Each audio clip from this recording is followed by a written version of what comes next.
Next, I would move back into John, that Pilate went forth and says to them, Behold, I bring him forth, that I find no fault in him. Jesus comes forth wearing the crown of thorns and the purple robe. Pilate says, Behold the man. This is where I was thinking of combining Luke. From 23:20, Pilate spoke to them again. All I used from Luke earlier was just willing to release Jesus.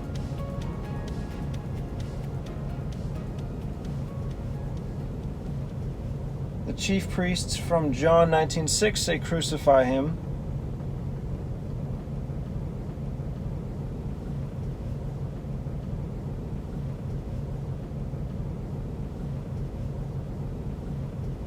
But first, this is mostly just John, and Pilate spoke to them again from Luke. Pilate therefore went forth again. Luke, Pilate therefore. So those first words are in green. Pilate therefore.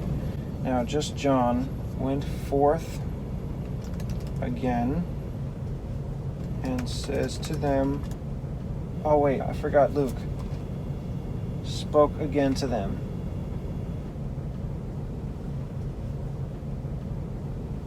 Pilate therefore went forth and spoke to them again and says. Saying would work there. If I could move and. Went forth and spoke again, saying. There is a saying in Luke. Yeah, I think I'm just going to take the saying from there. I'll put it here from Luke. Saying. And to them is both. Pilate therefore went forth and spoke again, saying to them. Yeah, that works. Now from John, Behold, I bring him forth to you, that you may know that I find no fault in him. And Pilate says to them, Behold the man. When the chief priests, therefore, and officers saw him, they cried out, saying, Crucify him. Crucify him. I could combine with Luke, crucify him, but I think that should come after the final option of presenting Barabbas and Jesus. Because their response in Luke, after they say crucify him this time, is he says, why, what evil has he done? They cry the louder and they get what they want.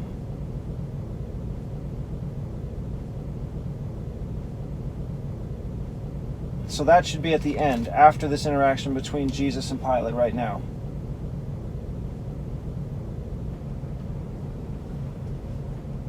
Pilate says to them, Take you him and crucify him, for I find no fault in him. Then says Pilate to him, Speak you not to me? Know you not that I have power to crucify you and have power to release you? Jesus answered, You could have no power at all against me, except it were given you from above. Therefore he that delivered me to you has the greater sin. From then on, Pilate sought to release him. But the Jews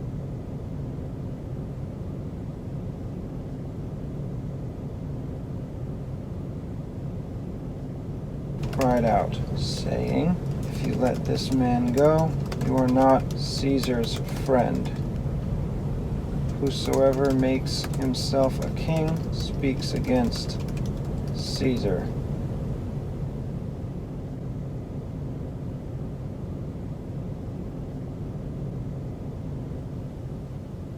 Okay, I have a bit of an issue with how I finished these verse combinations from John and Luke 20. 23, 20, 21, and how I waited for later to put 22. And he said to them the third time. The reason I have a problem is because this bringing forth of Jesus by Pilate, saying, I find no fault in him, this is the third time. So I'm going to include in here Luke 23:22, and he said to them the third time. And if I'm going to do that, it makes sense that I would include all of 21, but they cried saying, crucify him, crucify him. So even though what comes after 21 and 22, where it says, they were instant with loud voices requiring that he should be crucified, and the voices of them and of the chief priests prevailed, even though that is clearly when Jesus is delivered to be crucified, I'm going to keep 20, 21, and 22 earlier to match with John now, even though there's a lot of interaction between Pilate and the crowds finally offering Barabbas and releasing Barabbas instead of Jesus. I'm going to use all this here. So John has, when the chief priests therefore and officers saw him, they cried out, saying, crucify him, crucify him. Luke, but they cried, saying, crucify him, crucify him. So I'm going to have but when, because their response is contrary to reason. The chief priests, therefore, and officers saw him. Luke continues, they cried, saying.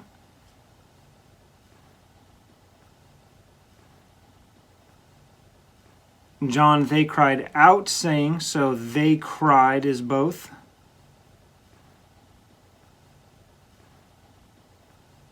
Saying is both. And crucify him is also both. Now Luke continues, and he said to them the third time, but this entire interaction is the third time. The second time was right after he was brought to Herod and then brought back. But Pilate, willing to release Jesus, when the chief priests and the rulers and the people were gathered together, answered them, saying, you brought this man to me as one that perverts the people, and behold, I have examined him before you, and found no fault in this man touching those things whereof you accuse him. No, nor yet Herod, for I sent you to him, and lo, nothing worthy of death is done to him. That's the second time. The first time is right after Pilate questions Jesus the first time. Jesus answered, you say that I'm a king. It ends with Pilate saying to him, what is truth? Then Pilate goes out to the chief priests and to the people and said to them, I find no fault in him. That's the first time.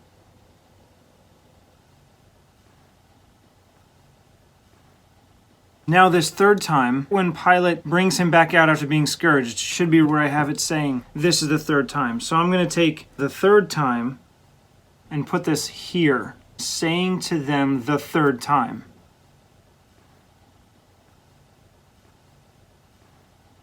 Now I know that would kind of make the rest of this verse from Luke 23:22 into kind of the fourth time. Why? What evil has he done? I have found no cause of death in him. I will therefore chastise him and let him go.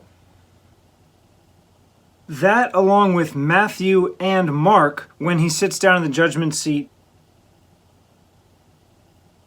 offers Barabbas the final time.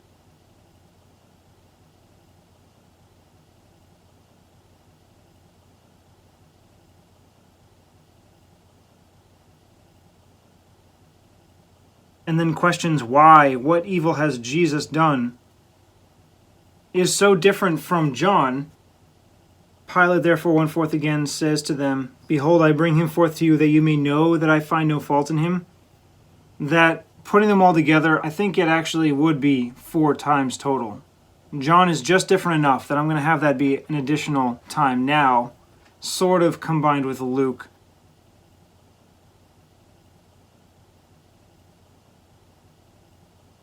then the final judgment, where he sits down in the judgment seat, that'll be the fourth time. So still Luke. And he said to them the third time. So even though I want to put third time at the beginning, I think later on, right after where I combine crucify him, that's where I'll put, and he said to them.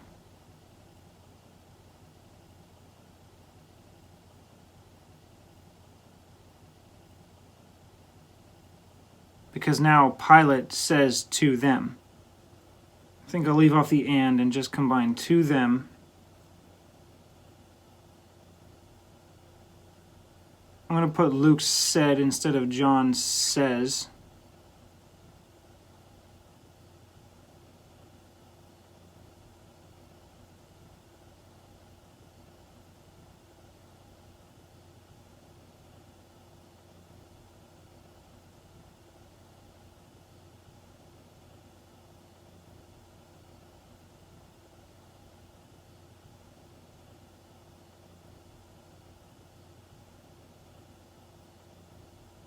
Yeah, and the more I think about it, the more I am reconsidering how I originally left it, where the rest of verse 22, why, what evil has he done? I have found no cause of death in him. I will therefore chastise him and let him go. That seems like it should come right after he was brought forth after being scourged, because that was the chastisement.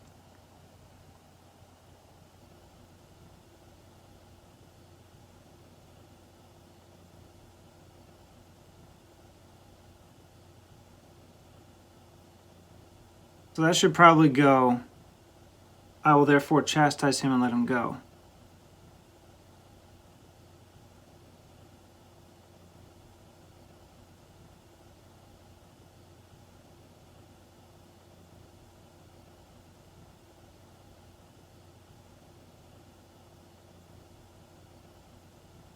I'll have the I have found no cause of death in him part when he's about to say, okay, crucify him.